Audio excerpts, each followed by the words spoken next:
Jaya Radha Madhava Kunjabi Hari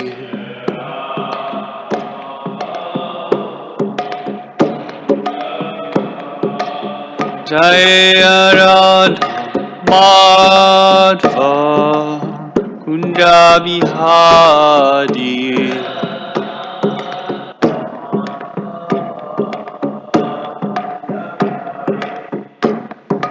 Gopi Jana Vallabha Girivardhari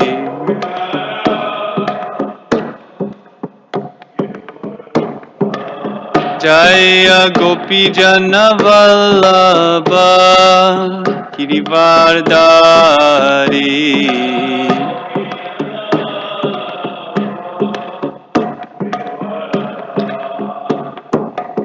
Yashodanandana Brajana Ranjana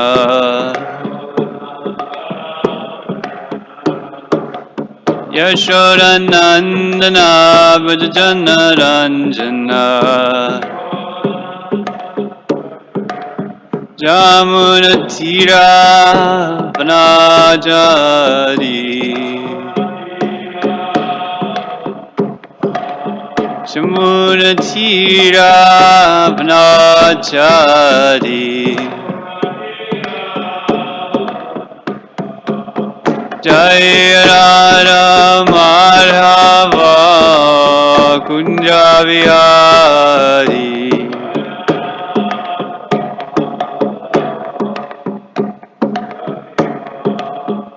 Jaya Radha Madhava Kunjavihari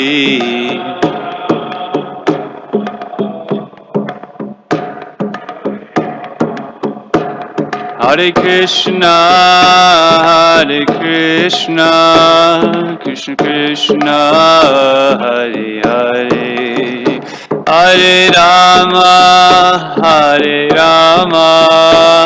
Rama Rama, Hare Hare.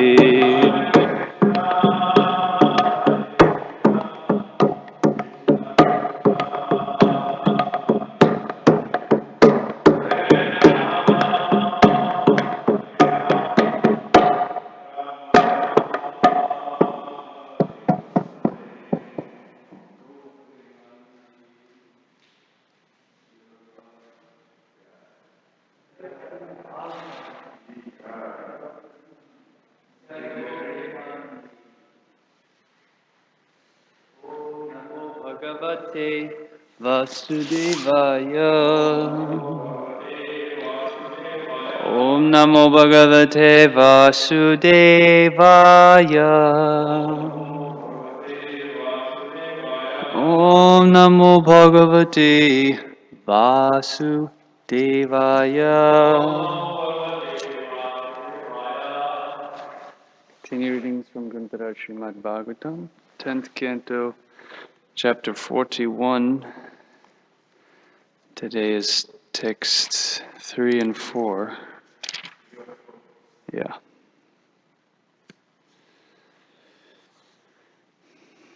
Text 3.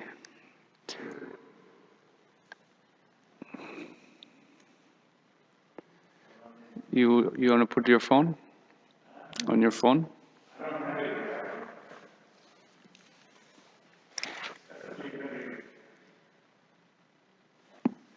Okay, I'll just read then.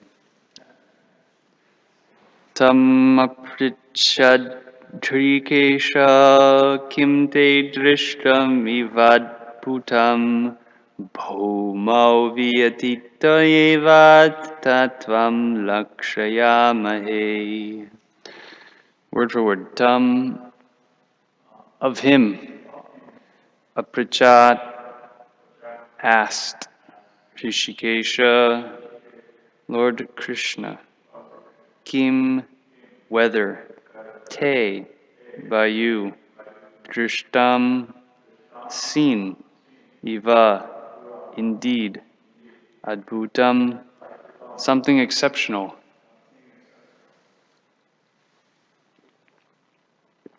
Bhumo, on the earth, Vieti in the sky, Toye in the water, Va or, Tata so, Tvam you, Lakshayamahe we surmise.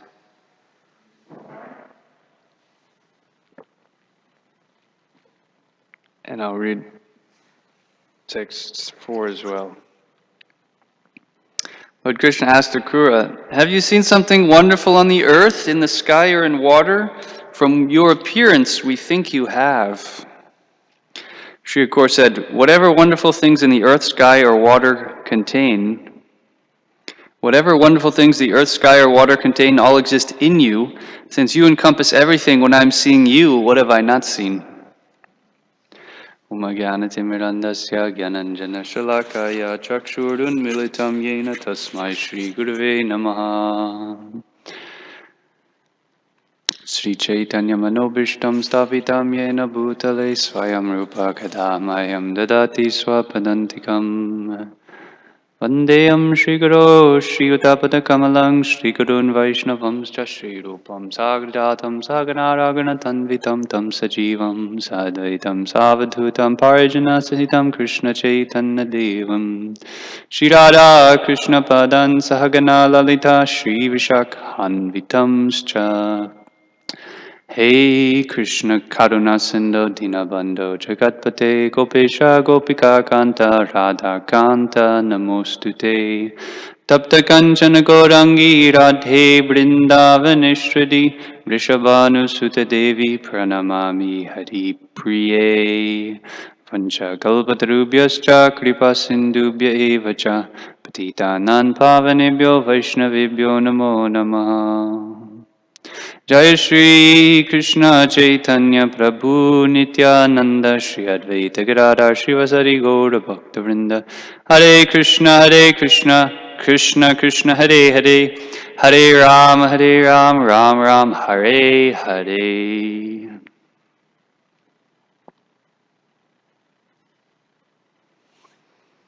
Translation again. Lord Krishna asked Acarya, have you seen something wonderful on the earth, in the sky, or in the water? From your appearance, we think you have.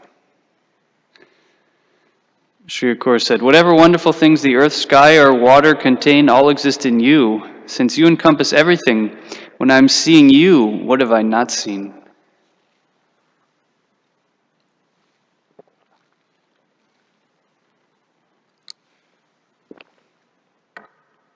So this is a very beautiful pastime now. Krishna enters Mathura.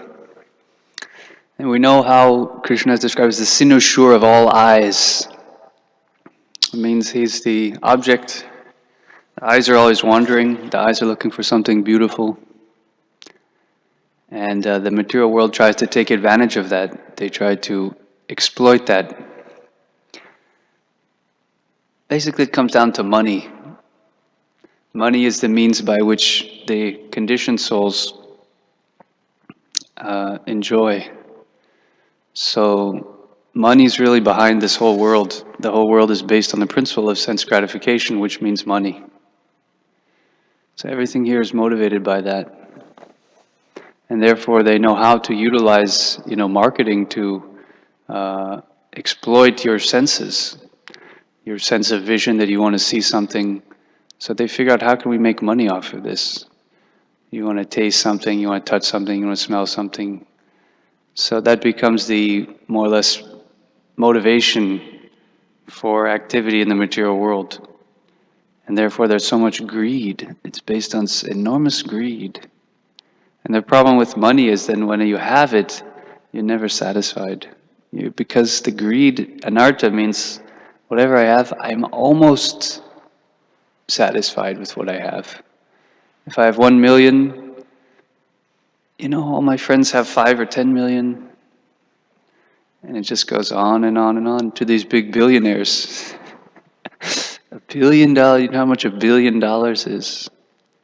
$1,000 million. 1,000 millions. And still, wow, I only have 1 billion. So-and-so has 10 billion. It's just all in the mind. It's never satiated. It burns like fire. Vidhinam iha varinam, like a blazing fire.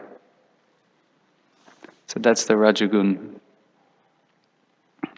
So because our senses are always hankering, why? Because there's an original, there's object that they're seeking. And what the soul is really seeking is Krishna. So it craves that at every moment. And if we don't get that, then we have to resort to the imperfections of the material world. So Krishna will enter Mathura and everyone will be focused. Everyone will be absorbed, entranced by the figure of Krishna as he perfectly reciprocates with each of their moods, each of their desires. And they'll all see him in a different, unique way. Krishna says, Ye tamam prapadyante tam tataiva bhajami aham. Some will see him as a very powerful fighter. Some will see him as the supreme absolute truth. Some will see him as the most beautiful man. And for the residents of Vrindavan, then he's their dearmost, their life and soul. They're willing to die hundreds of times to, make Krishna happy. So prior to that entry, which is really quite a scene, he's kind of joking with Acarya. Acarya he saw Krishna on the chariot, and he saw the Supreme Lord in the herded, the gut. Then he went back, and he saw Krishna again there, and he got completely bewildered. But what was his bewilderment? That he had a realization.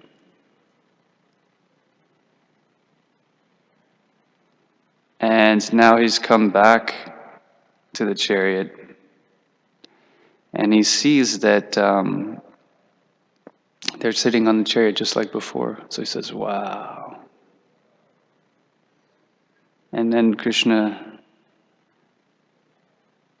calmly, coolly asks, have you seen something wonderful? From your appearance, we think you have. So this is the Krishna's potency. Originally they came, Krishna and Balaram went to take their bath, and then Acarya saw them. Then he saw them in the water as this transcendental Narayan form with Anantashesh, all the demigods there. Then he offered his prayers, and now he comes back and sees them on the chariot. So quite a ride. And with Krishna, every moment is like unlimited. Every pastime it is without end.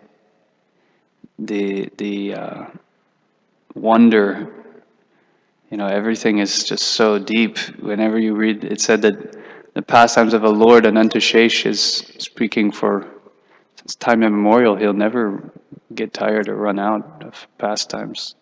Also Lord Chaitanya, the pastimes that Lord Chaitanya performed in one day, no one can even fathom. So what we have in the Shastras is just a very small picture, it's just a snapshot. But, 24 hours a day, some incredible Leela will be going on. So then he sees them back on the chariot, and Acarya reveals his realization that actually everything is within you. What wonderful things in the earth, sky, or water contain, whatever wonderful things the earth, sky, or water contain, all exist in you. You encompass everything. When I'm seeing you, what have I not seen? So this is the point that if we can see the Supreme Lord, we've seen everything. If you can achieve the Supreme Lord, you've achieved everything. Haribo, welcome, Hare Krishna. And that's the real solace for the conditioned soul, or the liberated soul. If you attain Krishna, then you've attained everything. Trying to think, there's a verse.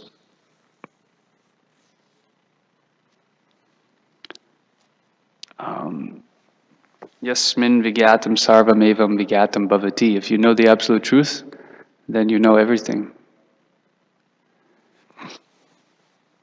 So similarly here, if you see Krishna, then you can said to have seen everything. If we don't see Krishna, then we've seen nothing.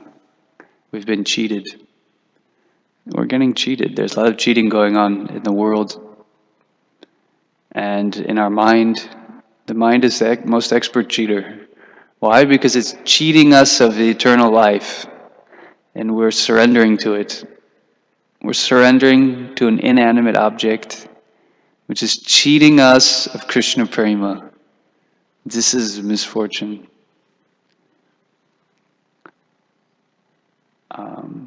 Krishna says, Tyutam chalamasmi. I'm among cheating, I'm gambling. So ways that we sacrifice something superior for something inferior. That's when we get cheated. So Maya has that duty for all the conditioned souls. I just read this very interesting purport.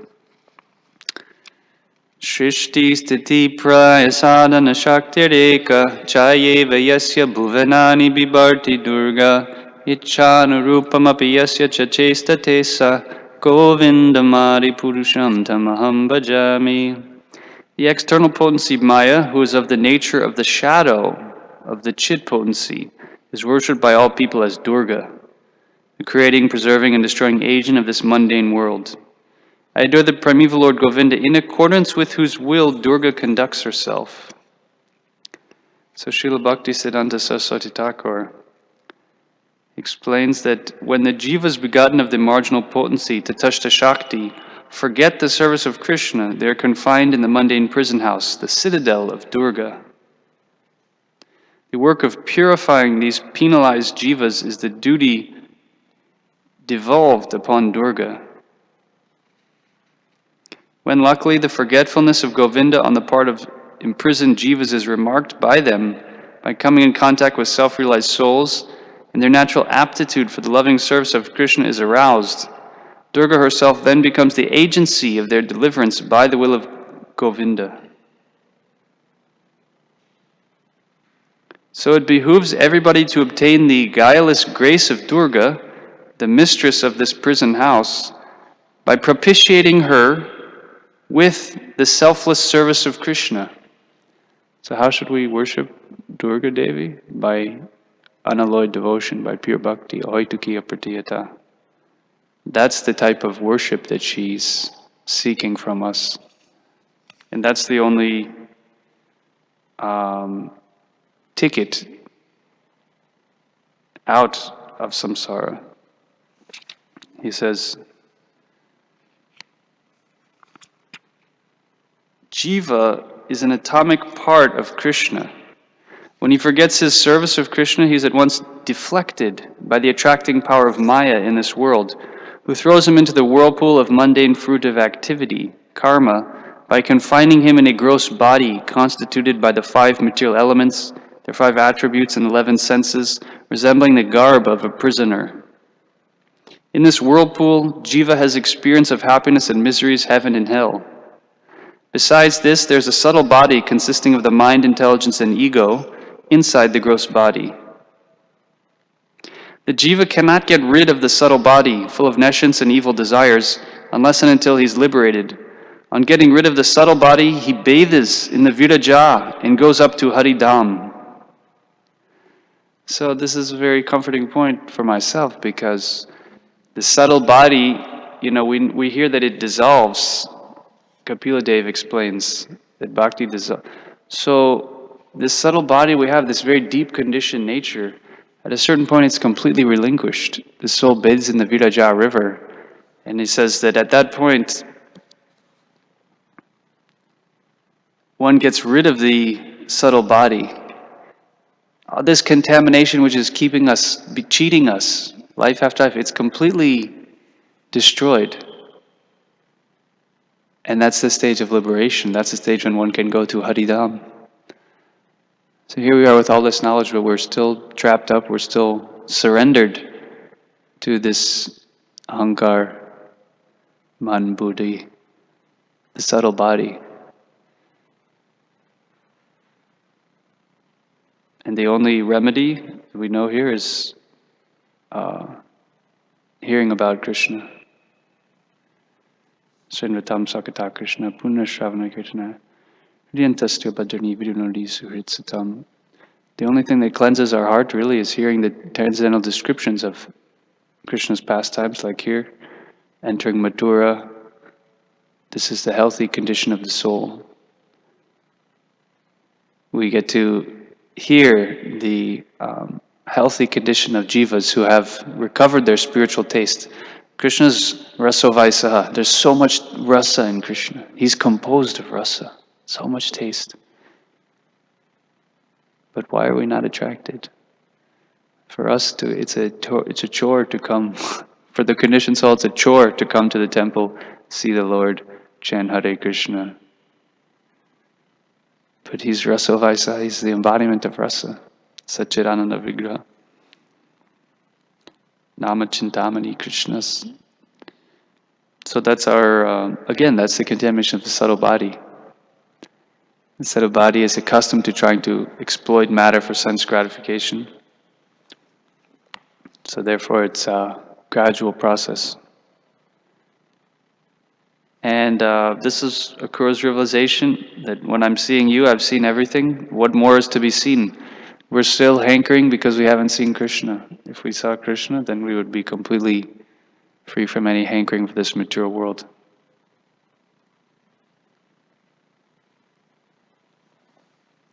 But would you like to add anything to? Any thoughts?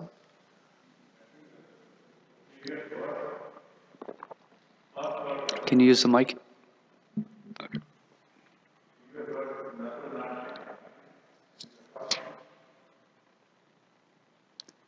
Text 2.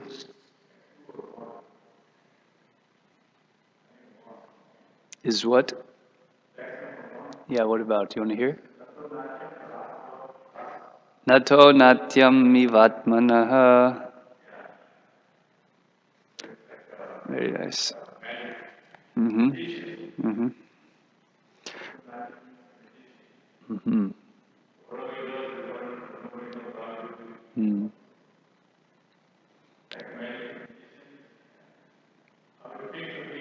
Mm-hmm.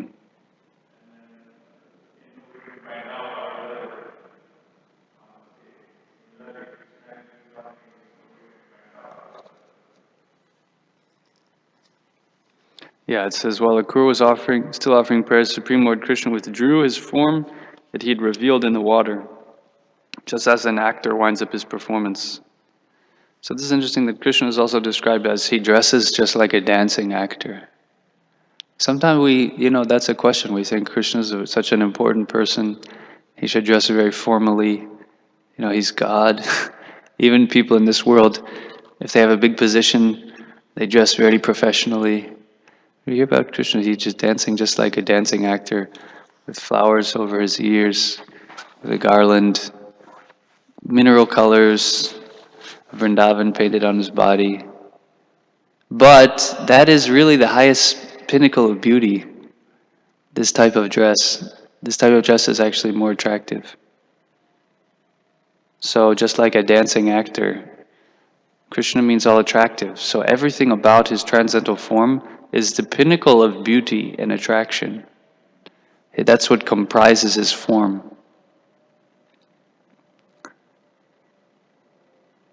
So Krishna doesn't need to put on a external, costume to show his position.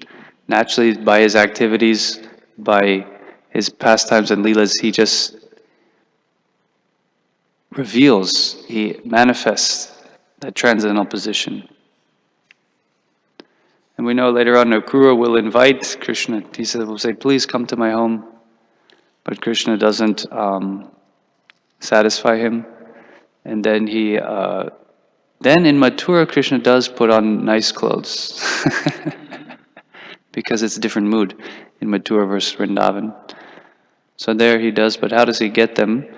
Well, he acquires them by necessity from certain washermen. And this is also a very interesting pastime. The dhobi, the washerman, who met a very sudden end.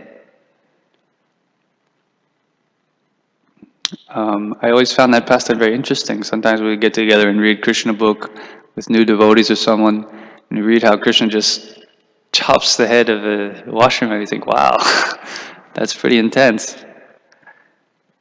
Krishna must really want those clothes. But Krishna is actually reciprocating with the living entity. And he saw that this person was extremely envious, and his conscience was extremely degraded.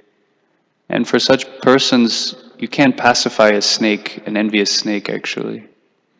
So once the conscience becomes so contaminated, then Krishna shows mercy actually by doing that, by relieving them, preventing them from making more offenses, preventing them from making more sinful activities, and further destroying Dharma. So that's actually Krishna's mercy when he does that, because immediately then the soul enters his body. So Krishna's actually just going to give that soul liberation. And then for fun, as a pastime, then they put on these nice clothes, they enter Mathura, and of course they're received by all the inhabitants. Brahmins come, offer puja. The ladies, the princesses, from the rooftop, they glance at Krishna. Just one glance, Krishna enters their heart. Once he enters their heart, he doesn't come out, when the heart is in the right state. So they get to embrace him just by seeing him. Then he goes to see the bow, because Krishna's been invited for the bow festival by Kamsa. So this giant bow, which would be carried by 200 men, Kamsa thought, no one can break this bow. Even all these huge, full-grown men, it takes 200 men to carry Lord Shiva's bow. It was from a previous ancient battle. And so here's Krishna and Balaram, these young boys. So he's not worried at all. He thinks what's to be. But suddenly they hear this loud, and everyone thought, oh my God, what was that? Comes to ask, what was that? And finally the word gets out, the bow's been broken by these two boys. So comes and knows, oh, this is the prophecy. I've heard about these boys. So then Kamsa sends Kuvalayapid. I might be a little bit out of order here, but this giant, we know Kuvalayapid has this giant, I think he has 4 tusks, like a mammoth, not just an ordinary elephant. But these are as strong as like thousands of people. And Krishna has fun. He slides around the elephant, killing the demons like a pastime. It's not something he has to really worry about. And then he pulls out the tusks of the elephant, which kills it. That's quite an interesting way. The tusk is very deeply connected to the elephant's body. And Krishna easily just pulls it out. And he gets a little bit sprinkled with the blood, with red. But it becomes like a decoration, This is very interesting how I see in movies, there's always a battle scene. In major motion pictures, there's always some intense war. And maybe for men, it's like chivalrous thing, it's more natural maybe. It's more natural that the men want to, they combat. It's more of a natural activity. But at the same time, for the women, I noticed that it's not something that's like very dull or very, this is just mundane, this is just... But I think also it's from a woman's perspective, it's also attractive to see a great exposition of strength and valor. I think that's it. So you see the battle, it captures everyone. It captures the men and also the women. So Krishna engages in these very heroic acts, a great hero. The hero is worshipped by everyone. So the supreme hero, then Krishna performs these amazing acts, comes, sends all his soldiers. He said, "Who is that boy? Kill him!" And he sends all these soldiers, and Krishna and Balaram, they using an elephant tusk, they're just wiping out, legions and legions of soldiers. And finally, then Kamsa is there. He's heard about the prophecy. He's been having all these bad omens. He couldn't sleep. He was looking in the mirror. He couldn't see his head. He had dreams that he was riding on a chariot of donkeys, covered in oil, something like that. All these strange omens. He couldn't sleep at all that night. Now, then Krishna jumps up to the ring, jumps up to the royal area, and as a surprise, because actually not yet, because first then after the soldiers were defeated, Kamsa sent his wrestlers, Chanor and Mushtik. I'm trying to do the best I can with my memory. Things are a little out of order or not exact. Please bear with me. But the wrestlers, Chanor and Mushtik, come, and they're huge, huge men. Huge personalities compared to these little boys. Of course, all the people watching, they say, this is unfair. This fight is unfair. These are just boys. But nonetheless, Krishna responds so nicely to the wrestlers. They say, "We know you're not ordinary boys. We've heard how you've killed Putana and Nagasura and all these great demons." Krishna said, "We didn't kill them. They just came and we just they were getting in the way, so we touched them and they gave up their bodies. We didn't kill them." And ultimately the wrestlers say, "You should be a good citizen to obey the king. You should fight with us." And then ensues another quite a spectacle, the wrestling match. Of course, Krishna and Balaram very quickly come out victorious. And then all the wrestlers come, and they easily... this was interesting wrestling because it was not just for fun, it was to death. So they kill all the wrestlers, and then Krishna jumps up to the royal area where Kamsa is there. He throws down Kamsa, and it was explained that he didn't even have to really exert much to kill Kamsa. Basically, just by his throwing him down and his volition, Kamsa left the body. Kamsa died. And of course, he drags Kamsa's body around as a symbol that there's no more fear. And then he'll be reunited with Devaki and Vasudev, who will be imbued with the knowledge of his Aishwarya to a certain extent. So Mathura, the mood is a little different. Now we're leaving Vrindavan here. And in this chapter, Krishna's entering Mathura, where the Mathurasans have knowledge of Krishna's position. So they have a different rasa. They have a different relationship with him.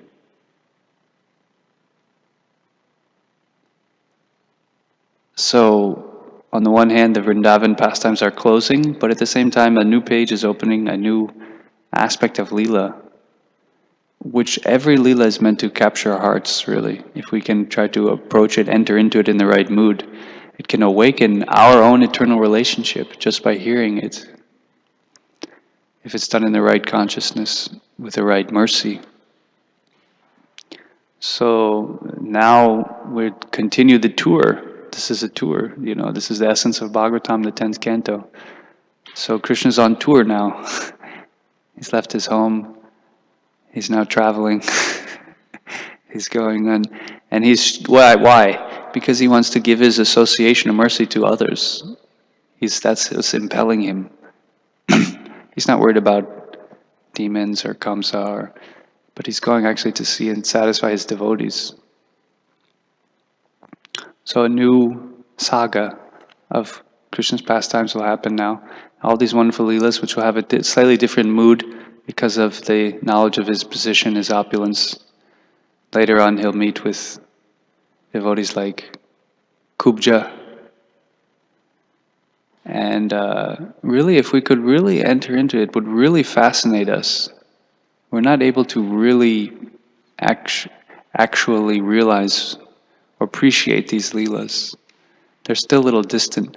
If we could actually get a glimpse of what they are, how incredible, how spectacular they are, we would be conquered. The heart would be conquered. Jito jitasya. Although unconquered, these pastimes would conquer our heart.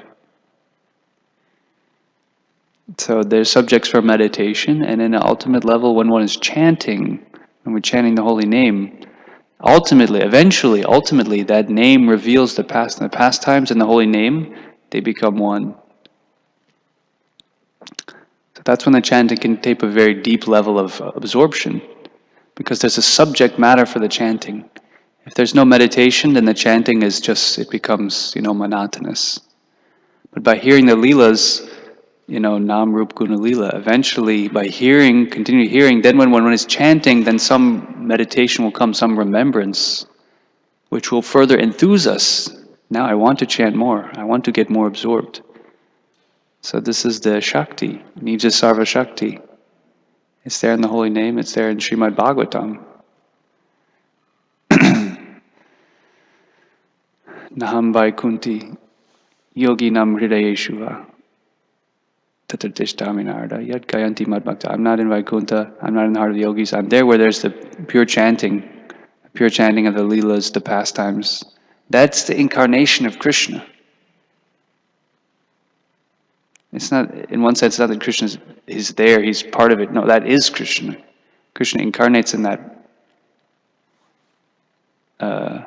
Shabda.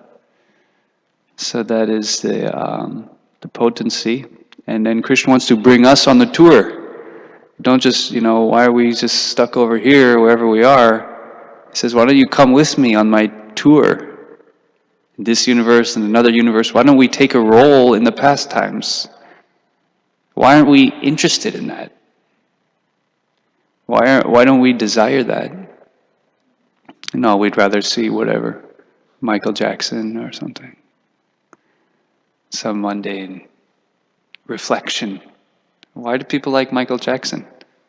Because he's just some insignificant reflection of Krishna's potency. Dancing, singing. Krishna dances and sings. Right? If they saw Krishna dancing and singing, they would think, who's this Michael Jackson? Who is this guy? What is this? So Krishna says, why don't you, a conditioned soul, come with me? Forever. Why don't you give up the vain attempt to enjoy the perverted reflection, to enjoy the mirage? That's what's going on here. That's our whole agenda. To enjoy a mirage and see how we can. Really, we just get baffled by it. So Krishna wants to invite us, come for the ride. Look at all these devotees, look at all these conditioned souls who were in the Leela and they got purified. And they got ecstatic love of Godhead. Don't you want to do that also? We should be desiring to give our love, who? To Krishna.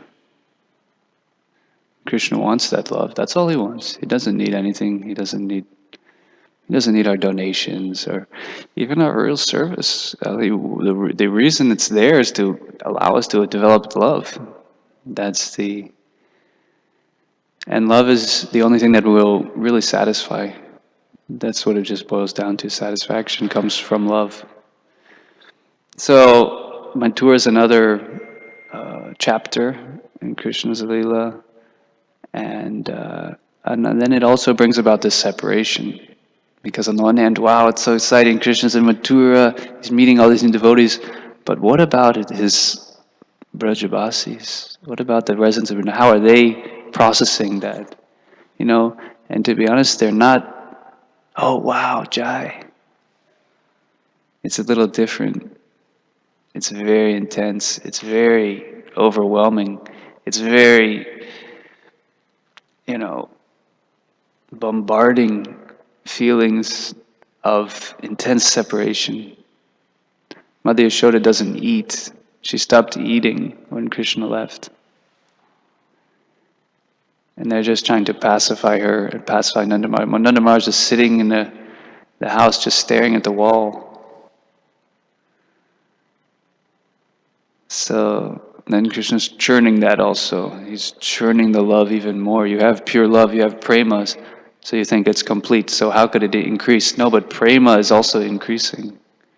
Krishna is increasing. Krishna's qualities are increasing. Krishna prema is also ever increasing. So Krishna does that. He just likes to churn the love. Even the gopis or Radharani, you think this is the highest love. Krishna says, I'll make it higher. So he does pastimes of separation. So now it's increasing even more the love. And then he'll make it even higher. He'll come reappear. Reunion. So the point is that there's so much rasa in these pastimes and these leelas that why are we like little babies? You know, the kids, the parents are reading a big book. Little kids, they're just sitting, they don't know what the book is or they can't understand it. But that book is so powerful. So sometimes we may feel like little kids, we're reading these books, but maybe nothing happening. But we should continue, we should go on, but with a stronger desire. I really want to access this. I really want to get one drop. It said one drop of the ocean of love of God can inundate the whole universe. So that's Srimad Bhagavatam Shukadev Goswami. That's his qualification, qualified speaker, qualified listener. Then one can have the that's the proper formula for the success.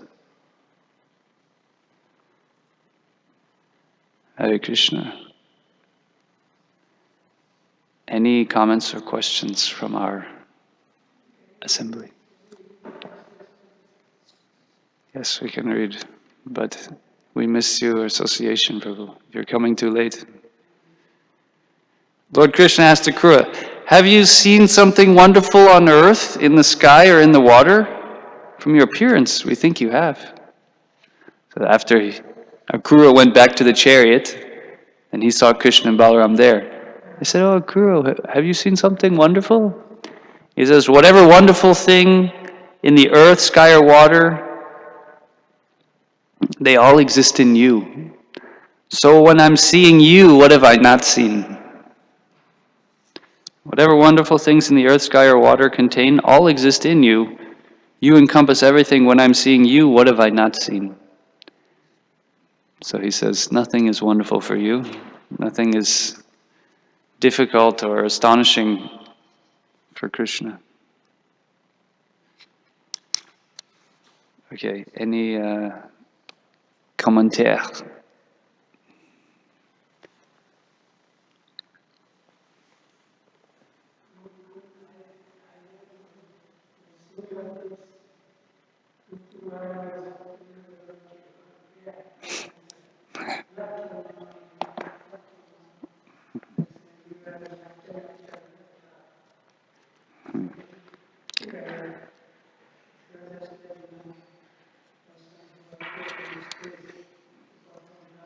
Mm-hmm.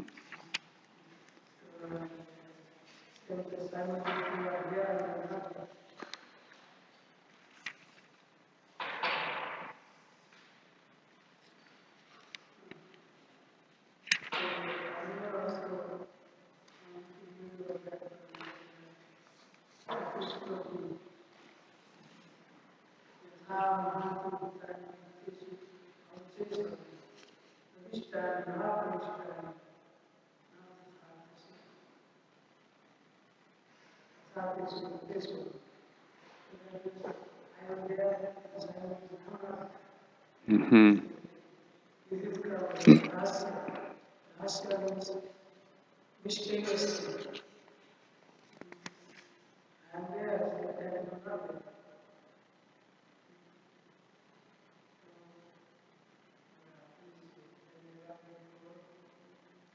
Yeah, these are such nice prayers of Queen Kunti. It's very amazing how the prayers are manifest, in the state of samadhi. So it's perfectly orchestrated, it's perfectly developed, it's perfectly it's really a manifestation of love. It's perfectly it's perfectly formulated. Everything comes out spontaneously. Sanskrit is very difficult to to conjugate everything in a nice way, make it sound nice, make it rhyme. To write poetry in Sanskrit is very, but in the prayers, it's just a spontaneous thing. It's very wonderful. So she says that being beyond the range of limited sense perception, you are the internally irreproachable factor covered by the curtain of deluding energy. You are invisible to the foolish observer exactly as an actor dressed as a player is not recognized. Maybe that's the one you're referring to. You yourself descend to propagate the transcendental science of devotional service unto the hearts of the advanced transcendentalists and mental speculators who are purified by being able to discriminate between matter and spirit.